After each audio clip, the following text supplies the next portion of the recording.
برسیم ایک مشہور چارہ ہے جو سردیوں میں پیدا ہوتا ہے اور جانور اسے شوق سے کھاتے ہیں۔ اب اس کے متعلق واقعہ ملاحظہ فرمائیے۔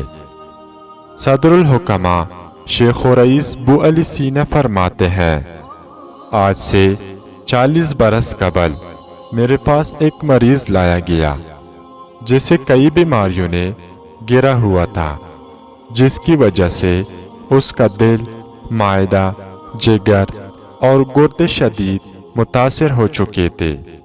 مجھے اس کی شفایابی کی کوئی امید نہیں تھی۔ میں نے اس کے لواحقین سے کہا کہ آپ اسے گھر لے جائیے، اس کے زندہ رہنے کا کوئی امکان نہیں ہے۔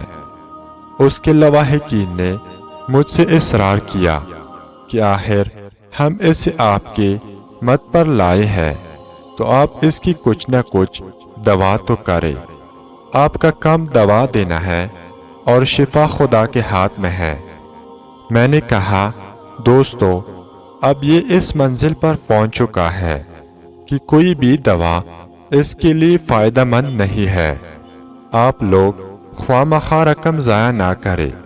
یہ مریض تھوڑے وقت کا مہمان ہے، اسے گھر لے جائیے۔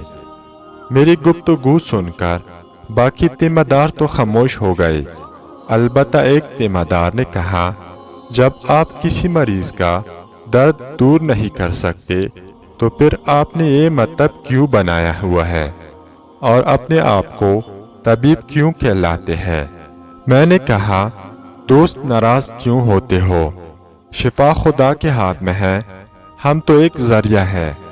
پھر اس کے لواحقین نے مجھ سے کہا کہ حکیم صاحب، ہم اس بیمار کو گھر لے جاتے ہیں، مگر آپ اتنی مہربانی تو کریں کہ اس کے لیے کوئی نسخہ تو لکھ دیں، ہم استعمال کریں گے، ممکن ہے خدا اسے شفا یاب کر دے۔ میں ان کی باتیں سن سن کر تنگ آ چکا تھا۔ میں نے تنگ آ کر کہا، اگر تمہارا اتنا ہی اصرار ہے تو پھر اسے جانوروں کا چارہ برسیم استعمال کرواؤ، وہی اس کے لیے فائدہ مند ثابت ہوگا۔ وہ لوگ اپنے مریض کو اٹھا کر لے گئے۔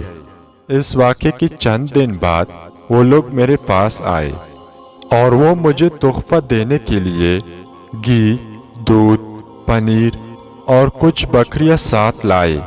میں نے ذرا تعجب ان سے کہا، یہ کس کے لیے ہدیہ لائے ہو؟ آخر ان ہدیوں کا کیا سبب ہے؟ انہوں نے کہا، ہم یہ سب آپ کا شکریہ ادا کرنے کے لیے لائے ہیں۔